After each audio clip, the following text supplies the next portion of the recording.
Le vieux maquisard retraité qui reprend du service politique après des années de trafic en tout genre. Guerre de conquête territoriale pour leur mandat, guerre de conquête du pouvoir pour Kabila à la tête d'une alliance hétéroclite. L'AFDL, l'Alliance des forces démocratiques pour la libération du Congo. Leur principal dénominateur commun est la haine de Mobutu. Certains se réclament de moi, bien sûr, comme d'habitude.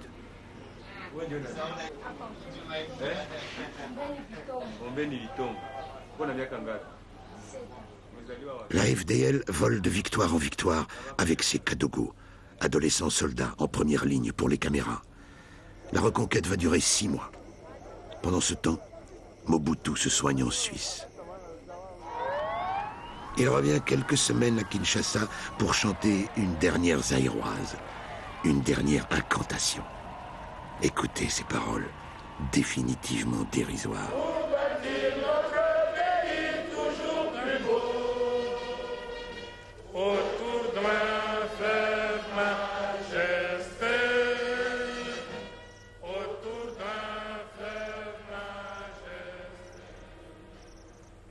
Je déteste cet hymne maintenant. Chaque mot sonne faux.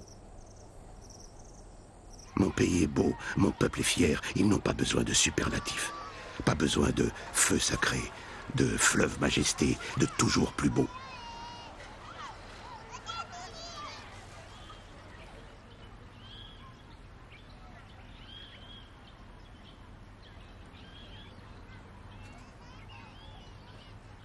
Le 16 mai 1997, Mobutu fuit le Zaïre.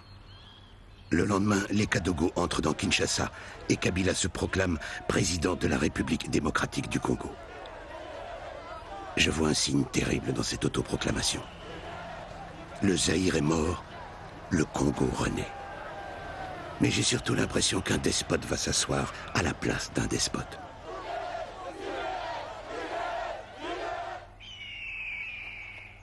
Mobutu va bientôt mourir, au Maroc. On n'aura même pas une image de son enterrement. 32 ans d'histoire du Congo et rien. Comme si Mobutu n'avait pas existé. Comme si notre pays n'était que néant.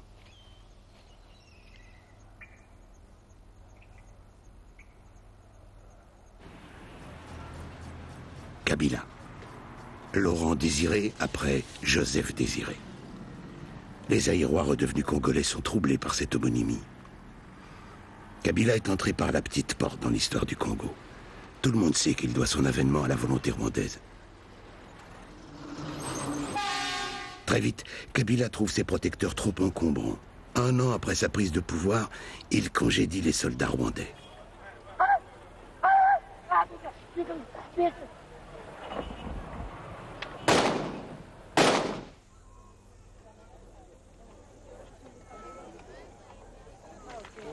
L'ami devient aussitôt ennemi.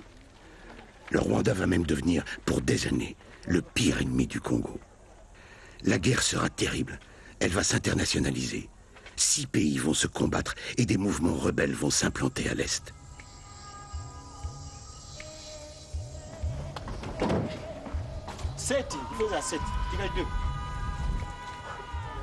Mon pays est dépecé, amputé du Kivu, puis de la province orientale, puis de la province équatoriale.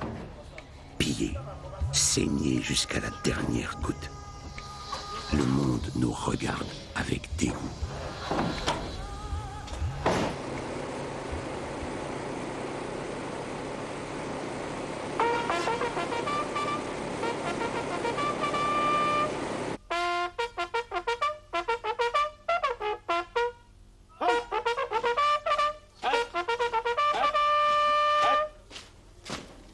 Et puis évidemment, comme en 60, c'est l'ONU qui débarque, la MONUC, avec ses blindés blancs et ses casques bleus. Et comment faire autrement? Mieux vaut l'ONU que tous ces vampires et ces assassins. L'ONU est un pis-aller. Ce que je vois, c'est que notre histoire a commencé sous contrôle militaire international et qu'elle en est toujours là. Mais je veux passer sur les péripéties de cette guerre. Les tractations, les accords de cessez-le-feu, les tentatives multiples de division du pays, qui me rappelle les sécessions de 1960.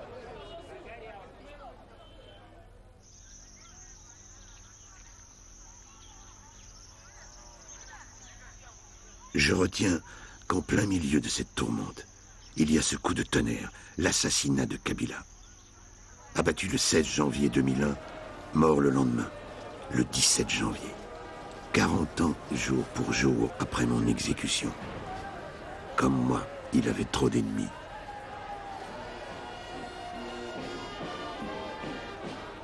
Mais le plus extraordinaire, c'est le dénouement politique de l'assassinat. L'homme qui est propulsé à la place de Kabila est tout bonnement le fils de Kabila. Après Kabila I, Kabila II. Ceux qui ont tué le premier semblent parfaitement s'accommoder du second. L'intronisation de Joseph Kabila se fait en quelques jours, comme une formalité. Pourquoi lui? Pourquoi ce néophyte, ce jeune homme sans bagage politique? C'est peut-être la réponse à la question. Parce qu'il ne pèse pas bien lourd et qu'il appartient à la génération suivante. Joseph Kabila est le premier dirigeant congolais à n'avoir pas connu le Congo belge, à n'avoir pas vécu dans sa chair l'humiliation coloniale. Peut-être est-il différent de nous, peut-être, mais je n'y crois pas trop. L'histoire a la vie dure. Je veux m'arrêter là. Nous sommes trop près des choses. Personne ne peut prédire le sort de ce nouveau régime qui s'est paré des plumes de la démocratie. La lutte pour le pouvoir est le nerf de notre histoire. Elle n'en fait pas la substance.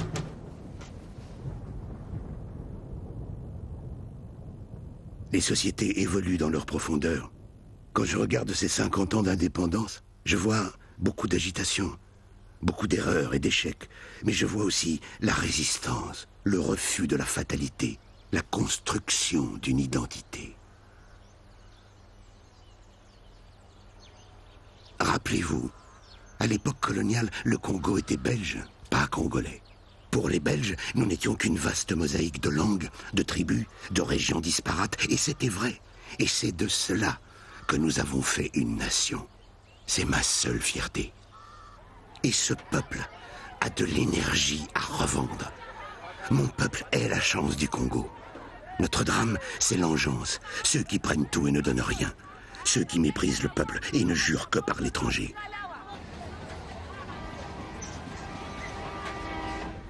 La colonie a été un épouvantable modèle pour nous. Celui de l'argent facile, de l'injustice, du culte des apparences.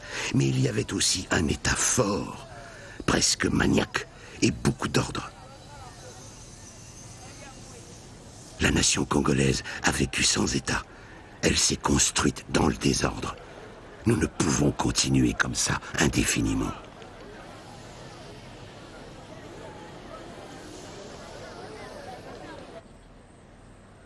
J'ai maintenant ma statue à Kinshasa. Elle est à la périphérie de la ville, au bout d'une autoroute. Personne ne s'y arrête. On l'a dressée en catastrophe il y a quelques années, comme un acte manqué. Je suis donc là, nulle part et non avenu. Statufié, bâclé, inutile, parfaitement déboulonnable.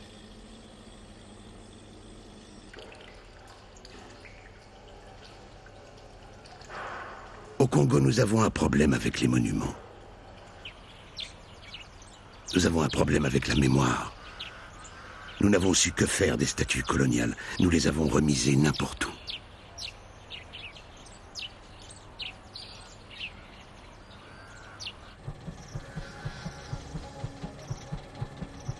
Kabila a un mausolée comme Lénine au cœur de Kinshasa. Mobutu est enterré au Maroc, loin de ses ancêtres. Kasavubu est enterré au village, comme n'importe qui. Moi, rien, puisqu'ils m'ont anéanti.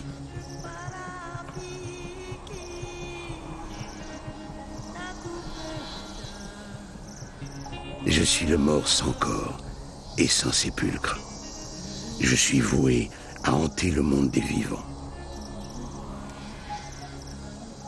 Le peuple est mon linceul. La nation est mon tombeau.